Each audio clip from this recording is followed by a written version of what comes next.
Hello viewers, I once again welcome you on my channel that is New Horizon।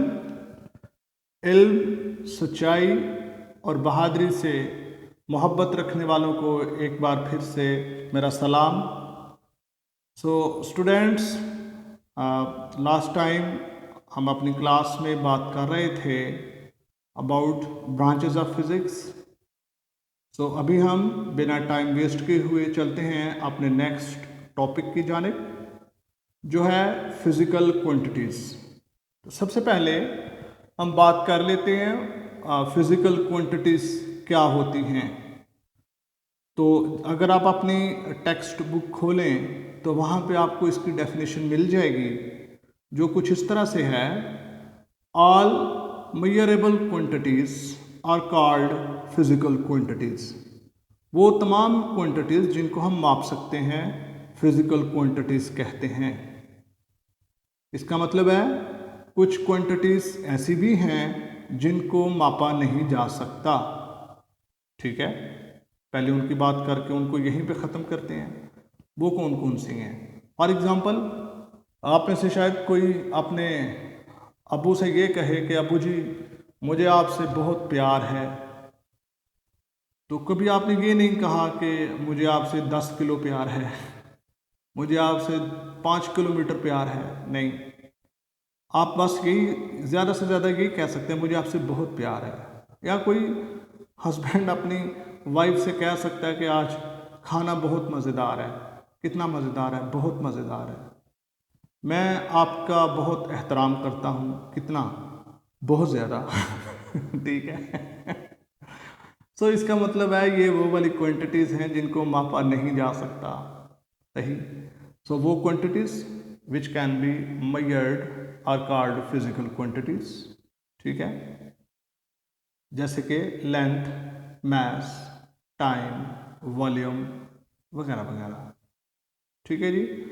सो इनमें से physical quantities जो हैं इनको भी हम कैटेगराइज करते हैं टू टाइप्स में। नंबर वन, बेस क्वांटिटीज़, और नंबर टू, ड्राइव्ड क्वांटिटीज़। ठीक है। सो पहले बात कर लेते हैं बेस क्वांटिटीज़ की। बेस क्वांटिटीज़ क्या होती हैं? Base quantities are the quantities which provide a foundation to explain the derived quantities. ठीक है, वो क्वांटिटीज़ जो डिराइव्ड क्वांटिटीज़ को एक्सप्लेन करने के लिए, उनको बनाने के लिए फाउंडेशन प्रोवाइड करती हैं, उनको हम बेस क्वांटिटीज़ कहते हैं। स्टूडेंट्स, ये जो बेस क्वांटिटीज़ हैं ये काउंटिंग में 7 हैं। ठीक है, डिराइव्ड क्वांटिटीज़ ज़्यादा हैं लेकिन बेस क्वांटिटीज़ जो हैं वो 7 हैं। ठीक है जी। सो इनको तो ये तो हमने जाना कि बेस क्वांटिटीज़ और डिराइव्ड क्वांटिटीज़ और फिज़िकल क्वांटिटीज़ क्या होती हैं। सो स्टूडेंट्स, अब हम चलते हैं थोड़ा सा आगे। मेजरमेंट, इन क्वांटिटीज़ को हम मेजर कैसे करते हैं। आपने शायद ये देखा हो कि या सुना हो आपने, पुराने वक्तों में जब लोग ज़मीन का कोई पीस जब वो बेचना चाहते थे, तो जब वो उसको मेजरमेंट करते थे तो वो कदमों के साथ, एक बंदा जाता था इधर से, वो 8-10 कदम गिन के कह देता आके कि इतने मरले हो गया। हमें क्या पता कितने हुआ कितने नहीं। अगर वो कोई छोटे काद का बंदा आता, उसके हो सकता है वो 10 स्टेप्स होते। अगर बड़े काद वाला आ जाता तो उसके 15 हो जाते। सो इसमें जो है वो कोई मतलब आप ये नहीं कह सकते कि काबिले मतलब इतमाद ये चीज़ नहीं है। सही। इसी तरह से हम चीज़ों को सम टाइम आपने आपने अपने बचपन में किया होगा, हम यूं करके जो है वो चीज़ों को नापते हैं। ठीक है, कुछ इस तरह से नापते हैं। जिसका हाथ बड़ा हो गया उसकी लेंथ जो है वो कम, जिसका हाथ छोटा है उसके जनाब लेंथ वो कहेगा जी ज़्यादा है। ठीक है। सो स्टूडेंट्स, ज़रूरत है इस बात की कि हम इन एक हमारे पास एक सिस्टम होना चाहिए जिसके ऊपर सब अग्री करें। ठीक है। फिर जब हम किसी चीज़ के ऊपर अग्री करके उसको सब लोग जब मान लेते हैं कि ये वाला यूनिट जो है वो ठीक है, तो उसको हम बोलते हैं स्टैंडर्ड यूनिट। वो हमारे पास बन जाता है स्टैंडर्ड। ठीक है, आप देख लीजिए, जब आप किसी दुकान पे कपड़ा लेने के लिए जाते हैं तो आप जाकर उसको बोलते हो जो मुझे 10 गज या 4 मीटर या कुछ जितनी भी आपको रिक्वायरमेंट है, आप उसको बोलते हैं जितना कपड़ा ले दे। वो जनाब दुकानदार क्या करता है, वो लंबा सा उसके पास एक बार होती है, वो लेके उसको नाप के दे देता है। वो बार जो है वो स्टैंडर्ड है। ठीक है, वो बार बताती है कि इसके ऊपर सब एग्री करते हैं कि मीटर इतना ही होता है। आप जाते हो किसी और दुकान पे, उसको जाके कहते हो, किराने की दुकान पे उसको जाके कहते हो मुझे 5 किलो चीनी चाहिए। अभी तो इलेक्ट्रिक बैलेंस आ चुके हैं, लेकिन पुराना थोड़ा सा अगर पीछे जाएं तो उसके पास एक ब्लैक कलर का वेट होता था, वो ऊपर रखता, वो वेट क्या है, वो एक स्टैंडर्ड है। ठीक है, सो यूनिट्स को मापने के लिए एक स्टैंडर्ड चाहिए। अब 1960 में जो है वो पूरी वर्ल्ड के जो फिजिस्ट हैं उनकी एक कॉन्फ्रेंस हुई पेरिस में। तो वहाँ पर उन्होंने कहा, उन्होंने एक रेजोल्यूशन जो है वो पास की कि हमारे पास एक ऐसा सिस्टम होना चाहिए जिसको पूरी वर्ल्ड जो है वो एक्सेप्ट करे, वो वर्ल्ड वाइड होना चाहिए। क्योंकि दुनिया के किसी हिस्से में देख लें तो वो सेंटीमीटर्स में माप रहा है, कहीं मीटर और तरह का है, कहीं मीटर छोटा है। ठीक है, फॉर एग्ज़ाम्पल हम देख लें कि यहाँ से हमारी कंट्री से, पाकिस्तान में से जब हम कोई चीज़ नाप के बेचते, हम शायद मीटर में बेचते, वो आगे जाके सेंटीमीटर में नापते या किसी और क्वांटिटी में नापेंगे, तो वहाँ पर फिर जो है वो जो थोड़ा प्रॉब्लम जो है वो फेस करना पड़ता था। सो ज़रूरत इस बात की थी कि एक ऐसा सिस्टम बनाया जाए जो वर्ल्ड वाइड हो, सब लोग उसको एक्सेप्ट करें। ठीक है, फिर 1960 में वो जो फिजिस्ट कॉन्फ्रेंस में आए थे, उन्होंने कहा कि हम क्यों ना मिलकर एक ऐसा सिस्टम जो है वो डिवाइस करें। तो उन्होंने जो बेसिक 7 क्वांटिटीज़ हैं उनका उन्होंने एक यूनिट्स का एक सिस्टम बनाया, जिसको उन्होंने नाम दिया इंटरनेशनल सिस्टम ऑफ यूनिट्स। सही। अब उनके अकॉर्डिंग जो है वो सारे का सारा ये जो मैंने मेरे वाइट बोर्ड पे आपको पीछे चार्ट दिखाई दे रहा होगा, ये वही 7 बेस क्वांटिटीज़ हैं। तो उनका एक उन्होंने जो सिस्टम था वो जब मुतारफ़ कराया, ठीक है, तो अब ये पूरी दुनिया के ऊपर एक जैसा है। ठीक है, जैसे कि मीटर की आप बात करें, ठीक है, तो वो पेरिस का जो म्यूज़ियम है, ठीक है, वहाँ पर ये सारी चीज़ें मौजूद हैं।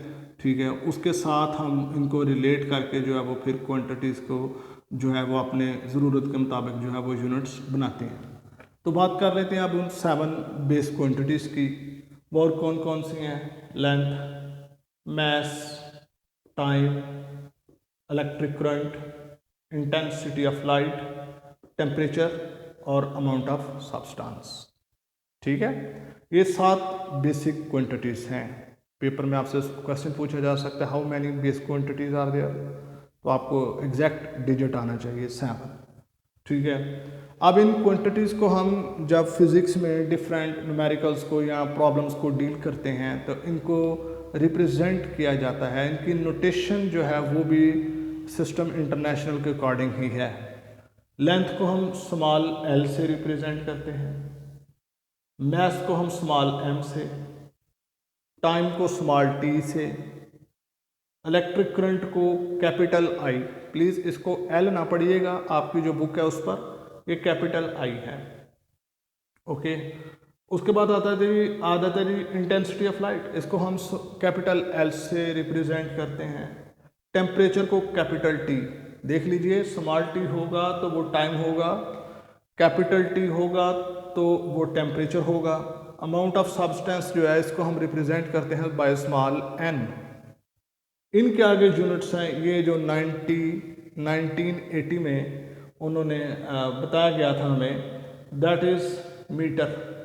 ठीक है, इससे पहले देख लीजिए हम जो है वो मीटर का जो है वो वजूद था, सेंटीमीटर था, ठीक है, या फिर वो कदमों के हिसाब से, या मुख्तलिफ़ तरीके थे। हर मतलब हमारे रीजनल यानी कि अपने अपने हर मुल्क ने, हर रीजन में अपना अपना जो निज़ाम जो था वो चल रहा था। तो मीटर को रिप्रेजेंट किया जाता है स्मॉल m से, ठीक है। किलोग्राम को रिप्रेजेंट किया जाता है स्मॉल kg से। अब यहाँ पे आप परेशान हो रहे होंगे कि ये कब m भी मैस को भी m से, मीटर को भी m से, ये कन्फ्यूजन मैं भी आपको दूर कर देता हूँ। जब कभी आप लिखेंगे m तो इसका मतलब है मैस, लेकिन जब मीटर कब होगा, मीटर के साथ आएगा फॉर एग्जांपल 10 मीटर, तो इसका मतलब है इसके साथ एक न्यूमेरिकल वैल्यू आएगी। ये फ़र्क होगा जिनमें, ये याद रखिए। उसके बाद टाइम की बात करते हैं, स्मॉल s, ठीक है। आगे इलेक्ट्रिक इंटेंसिटी को, इसका यूनिट है ampere, capital A, candela CD, kelvin K।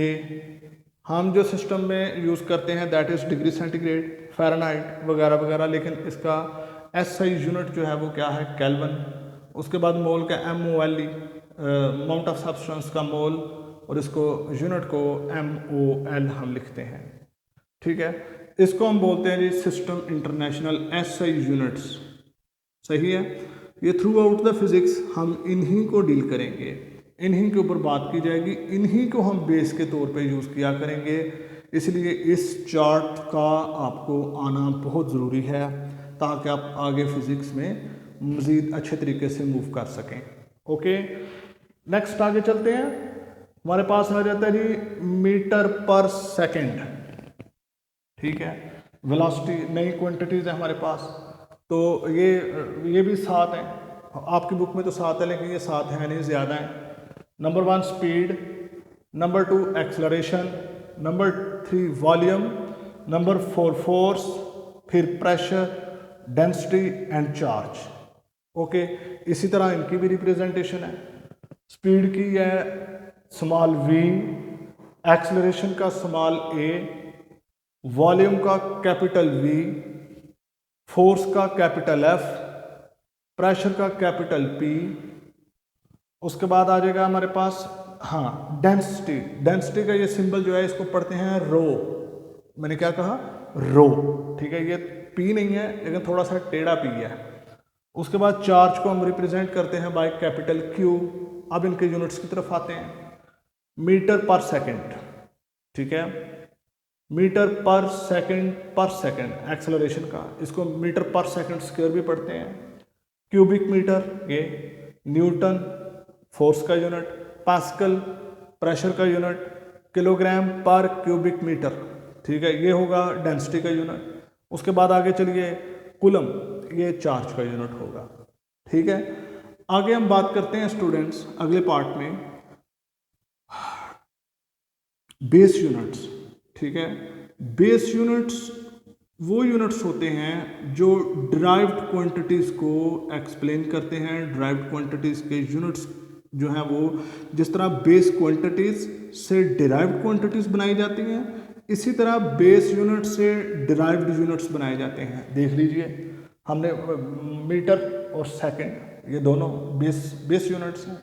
इन्हीं को इस्तेमाल करके ये समटाइम मल्टीप्लाई होते हैं, समटाइम डिवाइड होते हैं, ठीक है। मल्टीप्लाई और डिवीजन से हम जो है वो डिराइव्ड क्वांटिटीज़ के यूनिट्स बना सकते हैं। जैसे मीटर और सेकंड, ये मीटर पर सेकंड स्क्वायर है, ये मीटर पर सेकंड है।